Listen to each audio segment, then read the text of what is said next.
난 다시 또 설레요.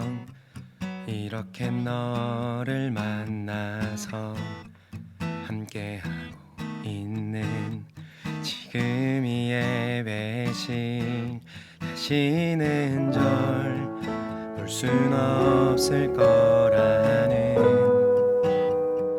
단호한 말들에 상처 속에 널 기다렸는데 흐르는 시간 속에서 너와 내 기억은 점점 희미해져만 가. 끝날 줄 알았어.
이렇게 영상 예배를 함께하는 여러분들 환영합니다.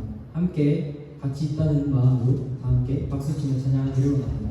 찬양합시다.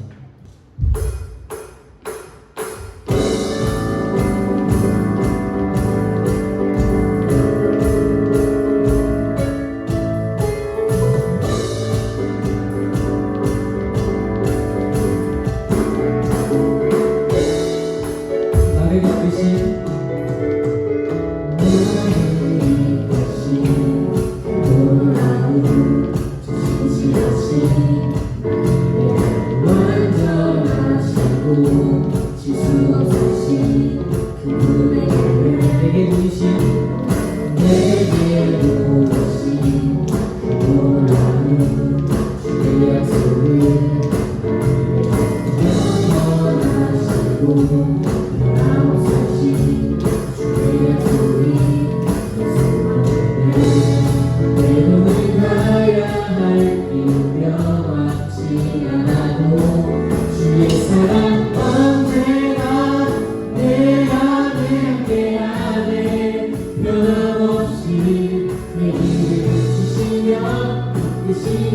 주의 사랑 언제나 내 안에 넘쳐나네 변함없이 믿음으로 주 따르는 영원토록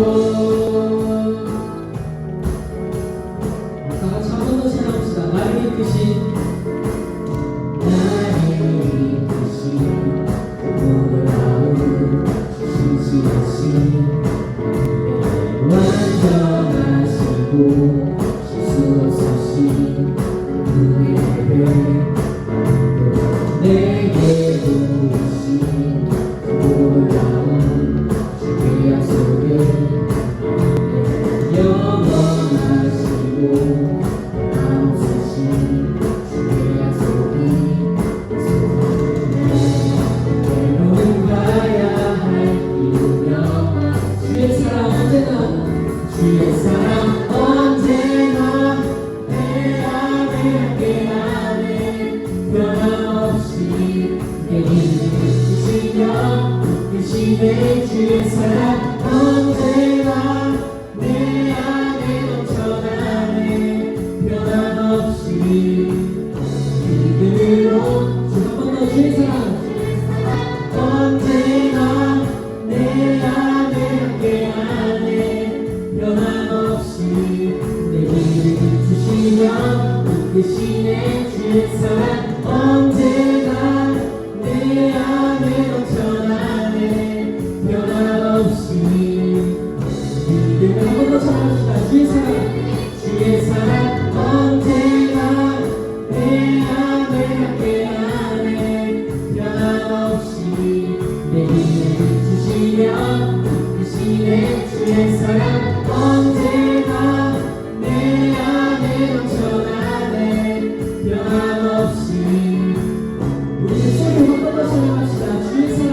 주의 사랑 언제나 내 안에 함께하네 변함없이 내 길을 비추시며 이끄시네 주의 사랑 언제나 내 안에 넘쳐나네 변함없이 믿음으로 한 번 더 주의 사랑 언제나 내 안에 함께하네 변함없이 내 길을 비추시며 이끄시네 주의 사랑 언제나 내 안에 넘쳐나네 변함없이 우리 마지막으로 한 번 더 찬양합시다.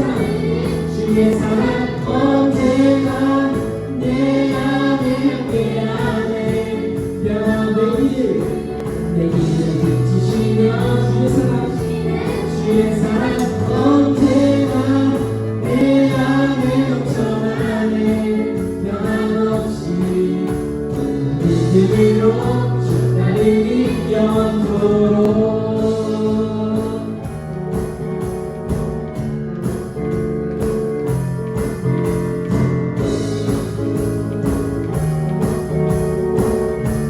하나님께 감사와 찬양의 영광의 박수를 드리겠습니다.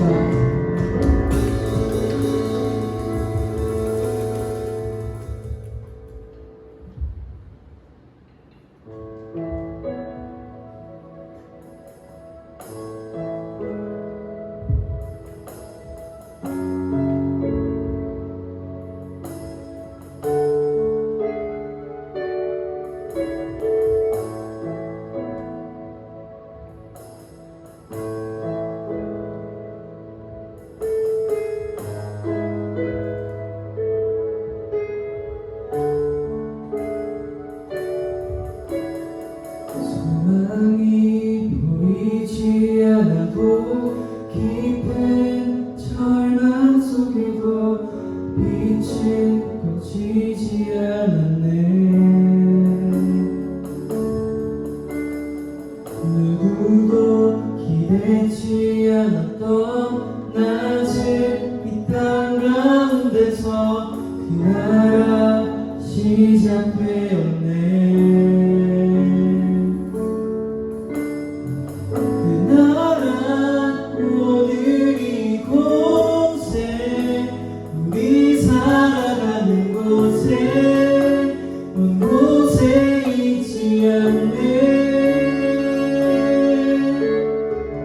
주가 일하시는 곳에 여전히 소망이 있네. 주께 복이란 없네.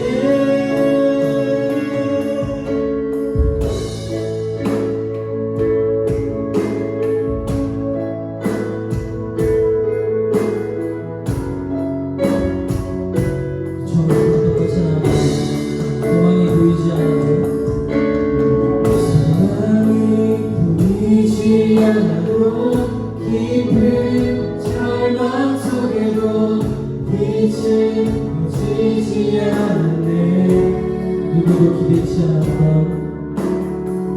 누구도 기대치 않았던 낮은 이 땅 가운데서 그 나라 시작되어 한 번 더 소망이 보이지 않아도 소망이 보이지 않아도 깊은 절망 속에서 빛은 꺼지지 않았네. 누구도 기대치 않았던 낮은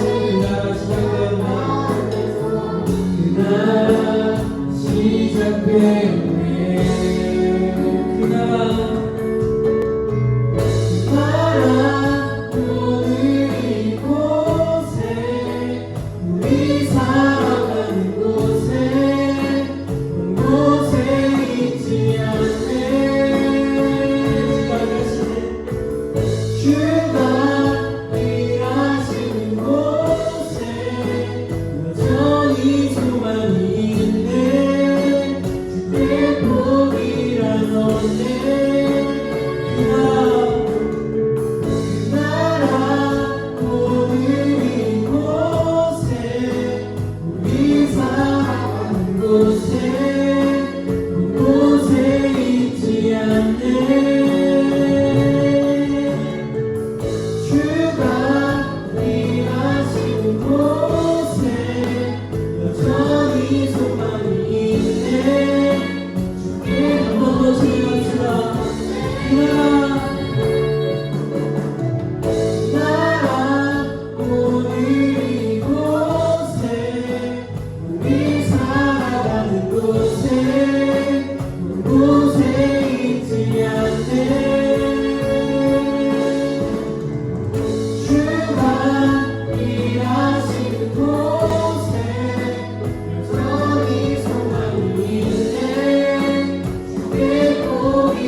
소리로 전화를 전합시다.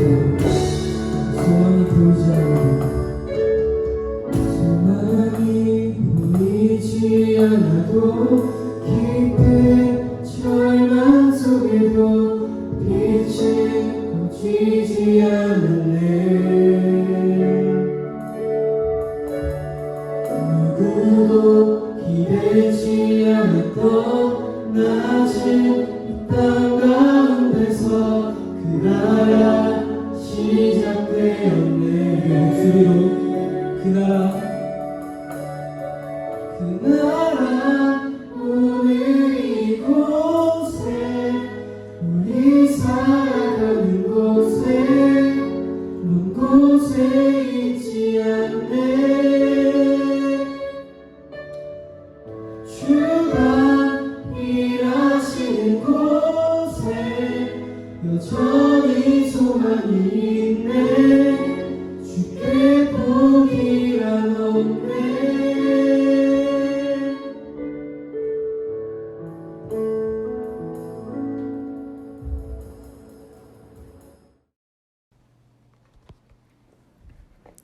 하나님 아버지 감사합니다. 우리 함께 모여서 예배 드리지 못하지만 각자 처소에서 또 자리에서 하나님께 예배할 때 함께 하셔서 은혜 내려주시고 또 예배를 받아주세요. 또 우리 청소년 2부 말씀과 찬양과 기도 가운데 함께 하셔서 이 예배가 하나님이 받으시는 기쁜 예배 될 수 있도록 인도하여 주시고 모든 시간마다 집중할 수 있도록 주님 우리를 붙잡아 주세요. 말씀 전하시는 목사님께 은혜를 더하셔서 함께 말씀을 나누고 주님을 더욱 알아가고 하는 시간이 될 수 있도록 인도하여 주세요. 감사드리며 예수님의 이름으로 기도드렸습니다. 아멘. 오늘 우리에게 주신 하나님의 말씀은 로마서 1장 16절 한 절의 말씀입니다. 함께 읽겠습니다. 내가 복음을 부끄러워하지 아니하노니 이 복음은 모든 믿는 자에게 구원을 주시는 하나님의 능력이 됨이라. 먼저는 유대인에게요 그리고 헬라인에게로다. 아멘. 오늘 영상 예배 앞에 앉으신 우리 친구들을 우리 주님의 이름으로 환영하고 축복합니다. 예배를 시작함에 앞서서 우리 같이 한번 서로를 좀 축복하면서 시작할까요? 그러니까 자기 자신이죠. 이렇게 한번 해보시겠습니다. 스스로를 좀 꼭 껴안아 주시고 좀 쓰담쓰담 해주시면서 예배하는 네가 참 아름답다 이렇게 한번 예배한 자신을 좀 축복해 주세요. 시작. 네, 좋습니다. 네. 벌써 이제 두 번째 이렇게 또 영상 예배를 또 만나게 되는데 많이 아쉽지만 오늘은 그래도 우리 함께 있는 그 자리에 하나님 함께 하심을 우리가 정말 기억하면서 오늘 말씀 잘 듣고 한 주 살아갔으면 좋겠습니다. 여러분 혹시 어릴 적에 이런 기억이 있으신가요? 저의 인생에는 굉장히 많이 기억이 나는데 여러 사람들 앞에서 내가 가지고 있었던 어떤 끼와 어떤 내 노래 실력, 춤 실력들을 막 뽐냈던 때 혹시 기억나시나요? 그러니까 우리가 아주 어릴 때 그냥 부끄러움 없어서 그냥 누구 앞에서나 또 친척들이 좋아하고 가족들이 좋아하면 그 앞에서 막 우리의 가지고 있는 것들을 막 자랑했던 때가 아마 있으셨을 거예요. 그런데 아마 지금은 그것이 지금 자랑스럽고 뭔가 부끄럽지 않다기보다는 조금 낯뜨겁고 조금은 부끄러운 아마 시기를 아마 보내고 있을 거라 생각이 듭니다. 인생에 그런 시기가 있는 것 같아요. 그러니까 내가 가지고 있는 어떤 춤 실력, 노래 실력, 어떤 재능, 사람들이 보기에는 야, 너 잘한다 라고 말하지만 그것이 여전히 내게는 조금은 내세우기 부끄럽고 나타내기가 조금 꺼려지는 것들일 수 있다는 것이죠. 우리가 왜 점점 그것이 부끄러워질까요? 그것은 아무래도 그 시간이 지나감에 따라 그 자신의 노래와 어떤 춤과 자신의 끼와 재능들을 남 앞에 보이는 것들이 부끄럽다라고 여겨지는 제3자의 시선, 그러니까 전지적 관찰자의 시점으로 나를 볼 때 야, 이거 너무 부끄러운 일이다, 좀 쪽팔린다, 조금 낯뜨겁다라고 생각하기 때문은 아닐까 생각합니다. 물론 여전히 지금 그런 것들이 여전히 좋고 좋아, 여전히 부끄럽지 않아서 그냥 자연스럽게 드러낸 친구들도 있겠지만 저의 예를 들자면 저는 예전만큼 막 그렇게 막 사람들 앞에서 뭔가를 막 하는 것들을 좋아하고 있는 것 같지는 않아요. 저도 제가 사람들 앞에 어떻게 비춰지는지, 저도 저 사람이 혹시 나를 이렇게 생각하면 어떨까라는 생각들을 저도 하기 때문에 결국은 그것을 드러내기보다는 더 감추게 되는 것 같습니다. 오늘 말씀을 서두에 시작하기 전에 이 말씀을 드리는 이유는 무엇이냐면 우리가 이런 부끄러움들이 단순히 내가 가지고 있는 능력, 어떤 내가 가지고 있는 어떤 재능이나 어떤 춤과 어떤 노래, 우리가 가지고 있는 어떤 탤런트적인 그런 요소에만 있는 게 아니라 예수님을 믿으며 살아가는 우리의 인생에서도 내게 가지고 있는 예수님께서 내게 주신 것들이 남들한테 또 다른 사람에게 전하기가 조금은 부끄럽게 여겨질 때가 있기 때문에 오늘 말씀을 드리는 거예요.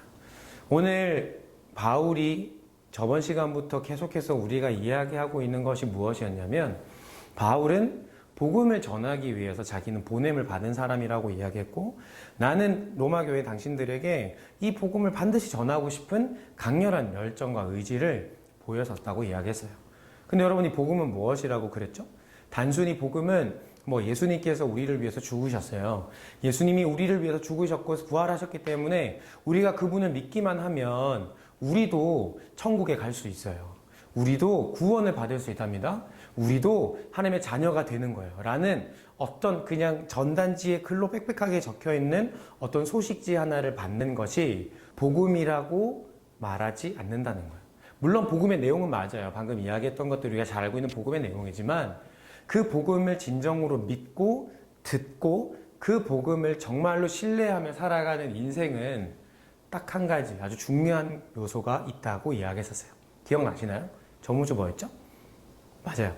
우리가 복음을 듣는다, 복음을 믿는다, 내가 복음을 진정으로 내가 붙들며 살아간다라는 것의 가장 중요한 요소는 바로 내 삶의 주인이 바뀌는 것이다 라고 이야기했었어요. 내 삶의 주인이라는 말이 어떤 이야기인지 아시죠? 그러니까 내 인생에 끊임없이 주된 영향력을 주는 주체들이 바뀌어지는 거예요. 돈이었다면 예수님으로, 내가 외모였다면 예수님으로, 성공과 진로였다면 예수님으로 바뀌어지는 이 트랜스포메이션이 바로 복음을 진정으로 듣고 복음을 믿는 그리스도인이다라고 이야기했었어요. 그래서 그리스도께서 우리를 인도해 가시고 그리스도가 우리의 삶의 주체가 되어지는 인생을 사는 것이 바로 복음으로 살아가는 인생의 아주 중요한 요소라고 말씀드렸습니다. 오늘은 이 복음에 대해서 우리가 듣고 알고 믿는다고 하지만 이 복음을 대하는 우리의 여러 가지 태도들에 대해서 함께 좀 생각을 해볼까 해요. 복음을 듣는 우리의 태도. 먼저 그러면 바울의 태도를 살펴보면 되겠죠. 16절에서 바울은 이렇게 시작합니다. 뭐라고 시작하죠? 내가 복음을 부끄러워하지 아니하노니. 바울은 복음을 부끄러워하지 않는다고 말해요. 복음을 부끄러워하지 않는다. 왜 바울은 자기가 가지고 있는 이 복음을 왜 부끄러워하지 않을까요? 오늘 이 부끄러워하다라는 이 말의 사실은 또 다른 의미는 불쾌하게 여기다, 꺼림직하게 여기다라는 뜻이거든요. 그러니까 바울에게 있어서 이 복음은 꺼림직해지거나 불쾌하지 않았다는 거죠. 여러분, 바울이 살았던 로마의 시대는 실로 엄청난 로마의 영향력이 지대했던 시대입니다. 로마가 가지고 있었던 문화, 로마가 가지고 있었던 물질적인 아니면 건축적인 어떤 그들의 사상과 같은 것들은 사실은 전 세계에서 계속해서 지대한 영향을 끼칠 만큼 사실은 대단한 것이었어요. 그런데 이 로마 교회에, 그러니까 그 로마의 영향력 아래에 있었던, 실질적인 영향력 아래에 있었던 그 문화와 여러 가지 영향을 받았던 그 로마 교회에 이 복음을 전하는 것은 여러분 사실 생각처럼 그냥 그랬구나라고 여길 만한 일은 아니에요. 쉽게 말해서 로마의 황제가 온 세계를 지배하고 있었던 때, 그 로마라고 하는 나라가 굉장한 힘을 발휘하고 있었던 때에 이 복음을 로마에게 전한다? 로마 교회에 전한다? 무슨 이야기예요? 아까 복음은 뭐라고 그랬죠?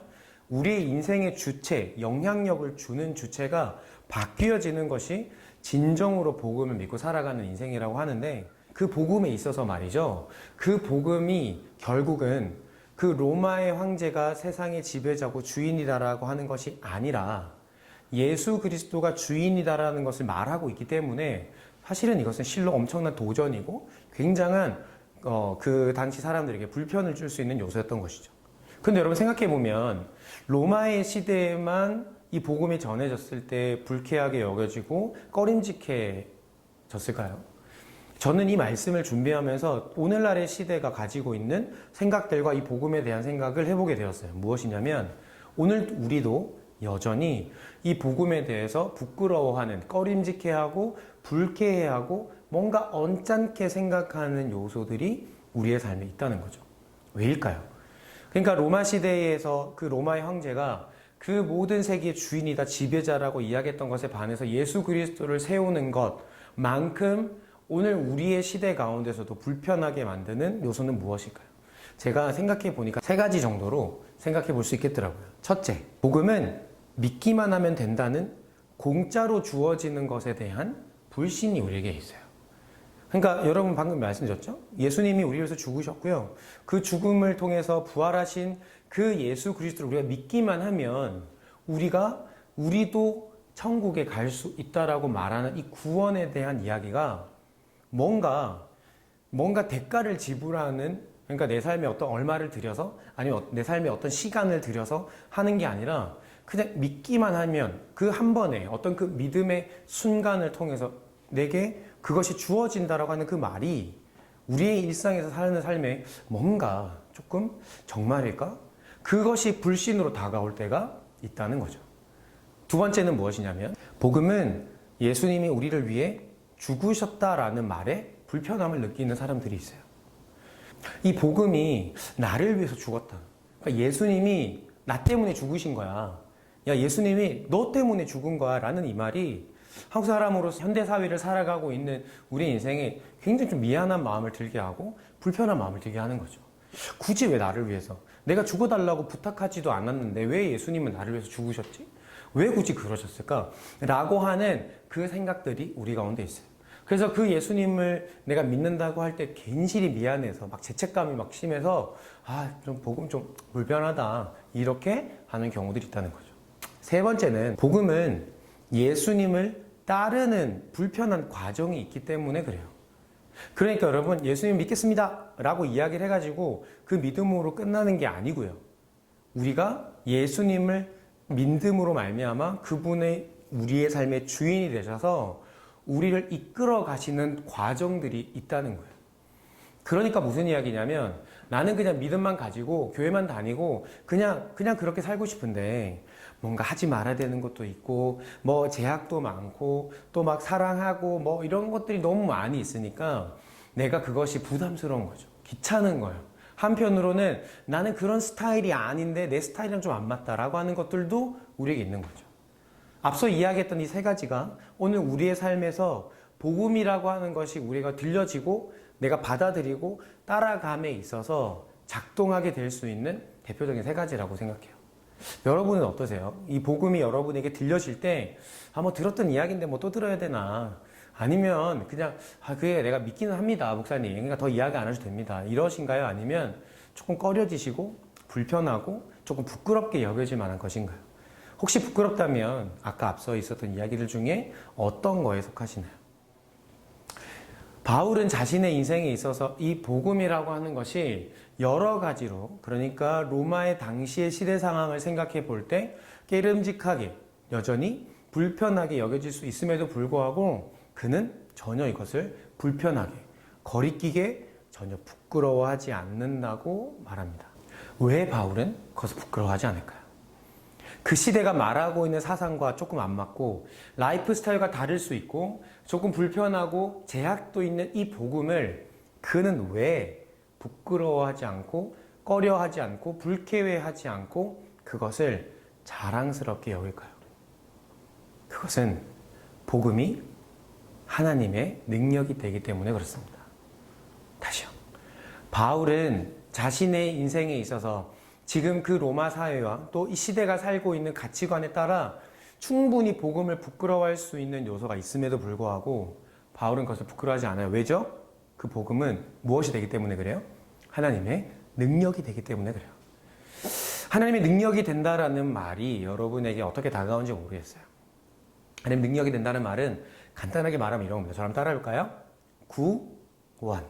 해볼까요? 시작. 구원. 하나님의 능력이 되는 그 결과는 무엇이냐면 사실 구원이에요. 근데 여러분 아까 계속 우리 구원에 대한 이야기를 한 번씩 좀 던졌죠? 여러분 구원받는 게 무슨 이야기예요? 구원받네? 나 구원받았다. 많은 사람들이 구원받았다라는 것을 어떻게 해석하냐면 내가 죽으면 나는 천국에 간다라는 것으로 해석해요. 그러니까 내가 예수님을 믿다가 죽으면 눈 딱 뜨면 천국이다 이런 거죠. 맞아요. 근데 그게 지금 틀렸다. 그거는 안 맞는 이야기다라고 이야기하는 게 아니라 바울이 지금 자랑하고 부끄러워하지 않는 그 복음을 그 구원이라고 하는 하나님의 능력으로 나타난다라고 하는 것을 자신 있게 이야기하고자 하는 것은 여러분 죽음 뒤에 소망이 있으니까 예수님 부활하신 것처럼 우리도 부활할 거니까 우리 걱정하지 말고 죽음 두려워하지 말고 잘 살아봅시다. 그냥 담대하게 살아봅시다. 그 이야기 하려고 사실 하는 이야기가 아니에요. 그것은 오늘 내 삶에 주어지는 그 하나님의 사명, 하나님의 일, 하나님의 비전, 하나님의 영광스러운 일들에 우리가 그 일에 동참하게 되는 것을 바울은 이 구원이라는 말 속에 포함해서 말하고 있어요. 가장 대표적으로 지금 그 구원받은 자로서 살아가는 사람이 누구예요? 바울이잖아요. 바울의 삶을 돌이켜보면 이거예요. 자신의 인생인 예전엔 복음이 아니라 예수님을 믿는, 그 복음을 믿는 사람들을 죽이는 게 그의 인생의 사명이었고 그의 인생의 가장 추구해야 될 목표였어요. 그런데 그가 예수님을 만나고 구원받았더니 그의 인생은 어떻게 살아가기 시작하죠? 전도하는 인생, 복음을 전하는 인생으로 살아가게 돼요. 조금 다르죠. 복음을 믿는 사람들을 죽이고 핍박하는 인생에서 복음을 전하는 사람이 된다라는 것. 구원받는 사람이 그냥 천국에 가는 게 목적이라면 우리는 단순히 어차피 우리 천국 갈 거니까 그냥 살아도 돼요. 하지만 구원을 받았다라고 하는 것이 하나님의 능력이 되는 놀라운 이유인 건 뭐냐면 복음을 통해서 우리가 구원받으면 하나님의 일, 하나님의 비전, 그 하나님의 사명, 하나님의 영광스럽게 생각하시는 이 땅 가운데 행하실 일들이 나를 통해서 시작되고 나를 통해서 나타나고 나를 통해서 일하시는 하나님을 우리는 경험하게 된다는 거죠. 엄청나죠. 예전부터 제가 좋아하는 축구선수 한 명이 있습니다.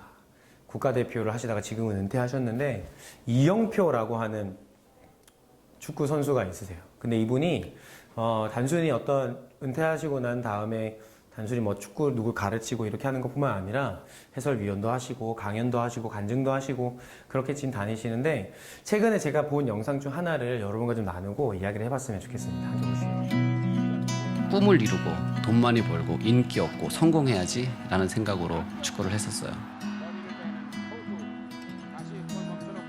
국가대표가 돼서 꿈을 이루면 행복할 거라고 생각을 했어요. 유럽에 진출하고 성공적인 선수 생활을 하고 나서 일시적인 만족은 있었지만 나에게 행복을 개런티하지 못한다는 사실을 제가 딱 느꼈을 때 속았구나라는 그런 생각이 들었었어요. 세상의 어떤 성공이나 어떤 부와 명예가 나를 행복하게 하지 못한다면 하나님이 나를 이 땅에 보내신 그 목적대로 살아야 되겠다. 그러면 행복할 수 있겠다. 그때까지 제가 갖고 있던 사명의 뜻은 어떤 거였냐면 이런 거였어요. 하나님께서 예비하신 나만을 위해서 나만 할 수 있는 어떤 특별한 일이나 특별한 장소, 그것이 저는 사명이라고 생각했어요. 제가 선수 때는 운동을 했기 때문에 피곤하다고 와이프가 한 번도 저에게 설거지를 시키거나 빨래를 시키거나 기저귀를 갈라고 시키지 않았거든요. 근데 은퇴한 다음날부터 제가 이제 설거지를 하고 드디어 이제 빨래를 하기 시작했습니다. 지극히 일상적인 이 행위가 제가 월드컵에서 골을 넣고 또 수백만 수천만 명이 보는 경기에서 승리해서 박수를 받고 많은 사람들에게 인정받고 하는 것과 하나님 앞에서는 전혀 다르지 않다라는 사실이에요. 설거지를 하는 일, 방 청소를 하는 일이 하나님 안에서는 엄청난 사명이 될 수 있다라는 사실을 제가 깨닫게 됐습니다. 그때 비로소 하나님 안에서는 우리가 하나님을 사랑하고 하나님께 순종하는 우리의 일상 자체가 사명이었구나. 그런데 나는 누군가에게 드러나는 일 혹은 누군가로부터 인정받는 일, 내 스스로 내 마음속에 큰 일과 작은 일을 저도 모르는 사이에 구별하면서 살고 있었구나 라는 생각을 했어요. 하나님께서 우리에게 주신 오늘 이 시간, 오늘 이 하루, 이 매 순간을 최선을 다하는 게 사명이라고 하나님께서 저에게 말씀해 주셨어요. 여러분 보셨습니까? 이영표 선수는 그냥 열심히 축구를 하고 그 축구를 통해서 더 국가대표가 되고 더 많은 어떤 좋은 팀의 운동선수가 되고 그래서 더 많은 성공과 더 명예를 누리는 것이 하나님을 믿는 인생에서 굉장히 대단한 일이라고 생각하셨던 것 같아요. 그런데 정말로 구원받은 자의 인생에서 하나님 주시는 놀라운 사명은 매일매일의 일상에서 아주 작고 작은 일이지만 그 일상을 통해서도 하나님이 기뻐하시는 일들이 내 삶 가운데 일어날 수 있다고 그가 말하고 있어요. 여러분, 저는 구원이 하나님의 능력이라고 말하고 그 구원은 단순히 우리가 죽어서 하늘나라 가는 것이 아니라 오늘 일상을 살아가고 있는 우리의 인생에 하나님의 일, 하나님의 영광, 하나님의 사명, 그 하나님의 비전들이 저를 통해서 우리를 통해서 일어나는 그 놀라운 일이 저는 이 구원을 통해서 여전히 저와 여러분에게 일어나고 있다고 저는 믿어요. 우리가 진짜로 복음을 안다면, 아니 복음을 정말 믿는다면 우리의 일상에서 단순히 어떤 삶의 패턴의 변화가 일어나는 게 아니라 생각과 가치관과 우리가 추구하고 있는 목표와 우리가 바라보는 비전들이 바뀌는 것이죠. 전혀 다른 것으로 바뀔 수도 있어요. 그러나 오늘 이영표 선수가 보여줬던 것처럼 똑같이 축구를 하는 것이고 똑같이 그 플레이어로 생활하는 것은 다른 것은 없지만 오늘을 살아가는 관점이 바뀐다라는 것입니다. 사랑하는 여러분, 복음을 부끄러워하는 인생에 결단코 경험할 수 없는 게 뭘까요? 바로 저와 여러분이 오늘 이 시대를 왜 살아가야 하는지, 오늘 하나님께서 왜 저와 여러분의 하루를 허락하셨는지, 왜 하나님이 이 고등학교의 시절을 지나가게 하시는지, 저와 여러분이 왜 하나님의 뜻을 따라 살아가야 하는지를 절대로 복음을 모르고 믿지 못하는 사람은 발견할 수 없는 거예요. 반대로 복음의 그 놀라운 능력을 경험하는 사람은 어떤 사람이에요? 내 삶에 하나님 나의 일상 가운데 주시는 하나님의 비전과 사명과 하나님의 일과 하나님의 영광이 저와 여러분의 인생에서 나타나게 되고 드러나게 된다는 것입니다. 사랑하는 여러분, 이 한 주를 살아가는 동안 우리 복음 믿는 자로서 살아갈 수 있는 은혜가 있기를 우리 주님의 이름으로 축복합니다. 무슨 일이에요? 무슨 말입니까? 저와 여러분의 인생에 하나님이 이 한 주를 어떻게 하나님의 영광과 하나님의 사명과 비전과 하나님의 뜻과 목적에 따라서 저와 여러분을 사용하시는지 우리 발견할 수 있는 믿음의 눈을 가져보자는 거예요. 그래서 여러분, 이번 한 주를 살아가는 동안에 주님, 내가 어떻게 살아가야 할까요? 주님, 제가 어떻게 살아가 있습니까? 할 때 진짜 복음의 능력으로 구원을 받은 자에게 주님은 반드시 말씀하시고 반드시 알려주시고 반드시 그 길을 보여주시는 분이심을 우리가 기억하셨으면 좋겠습니다. 여러분, 하나님은 우리에게 끊임없이 이 복음을 새롭게 깨닫기를 원하세요. 왜죠? 우리의 하루도 매일매일마다 새롭고 하나님의 일이, 하나님의 사명이, 비전이, 하나님의 영광이 저와 여러분을 통해서 계속해서 진행되어야 하기 때문에 그렇습니다. 여러분, 공부하고 계시죠? 그 공부가 혹시 하나님의 사명, 하나님의 영광, 하나님의 비전과 하나님의 일과는 전혀 상관없는 주체가 나인 목적에 맞추어져 있지 않나요? 내가 오늘 살아가고 만나고 있는 사람들과의 관계가 오늘 하나님께서 나를 통해서 이루어 가실 일들에 대한 방향성이 아니라 나의 만족과 나의 유익과 나의 즐거움과 나의 행복에만 맞추어져 있지 않나요? 사랑하는 여러분, 복음은 구원을 주시는 하나님의 능력이 된다고 바울이 말해요. 구원을 주시는 모든 믿는 자에게 이 구원, 당장 오늘이라도 하나님의 영광과는 전혀 상관없던 우리가 하나님의 영광을 바라보며 살 수 있도록 만드는 것이 바로 구원을 주시는 하나님의 능력이라고 말합니다. 사랑하는 여러분, 오늘 우리는 많은 복음이 부끄러워지는 시대를 살고 있습니다. 아마 TV 매체나 미디어를 통해서 너무나 우리가 추구하고 믿고 있는 그 복음이 뭔가 너무 부끄럽고 뭔가 꺼려지는 것 같은 느낌을 받으며 사실 수 있습니다. 하지만 복음을 진정으로 믿는 것은 단순히 우리의 혼자만의 삶이 바뀌는 게 아니라 나를 통해서 이 땅 가운데 하나님의 일이, 하나님의 사명이, 하나님의 영광이 드러나게 되는 것을 의미합니다. 저는 그런 마음으로 오늘 여러분을 만나고 있습니다. 여러분, 여러분에게는 복음이 어떤 의미이신가요? 하나님이 여러분을 위해서 예수 그리스도를 보내시고 십자가에 달려 죽게 하심으로 죄인이 아닌 하나님의 자녀로 살아가게 하는 오늘 하루는 여러분에겐 어떤 의미가 있으십니까? 사랑하는 여러분, 부디 간곡히 축복합니다. 사랑하는 여러분, 하나님의 자녀, 구원을 받은 자답게 저와 여러분의 인생에 그 하나님의 일들이 하나씩 작은 일이지만 일상 가운데 하나씩 구현되어지고 실현되어지는 일들이 우리의 한 주의 삶에 일어나기를 간절히 소망합니다. 그래서 우리 다음 주에 이렇게 이야기해 보는 거 어떨까요? 목사님, 저 열심히 이번 주에 일찍 일어났습니다. 하나님의 일을 하기 위해서, 내가 공부하기 위해서, 아니 정말 단순히 공부만 하고 잘 되기 위해서가 아니라 지금 이 어려워진 이 나라를 구할 수 있는, 도울 수 있는 이 시대 가운데 하나님이 쓰실 수 있는 사람이 되기 위해서 그렇게 했습니다. 그렇게 동기를 나눌 수 있는 그런 한 주 돼보는 건 어떨까요? 사랑하는 여러분, 저와 여러분의 인생에 이 복음이 정말로 우리의 인생을 바꾸고 우리의 삶의 주체이신 그리스도를 따라감으로 통해요, 이 시대가 보지 못했던 하나님의 영광을 저와 여러분을 통해서 함께 드러내는 자로 쓰임받으며 살아가시기를 우리 주님의 이름으로 축복합니다. 아멘. 여러분 같이 한번 기도하시겠습니다. 하나님 감사합니다. 하나님, 주님 우리 주셨던 그 복음을 다시 우리가 기억합니다.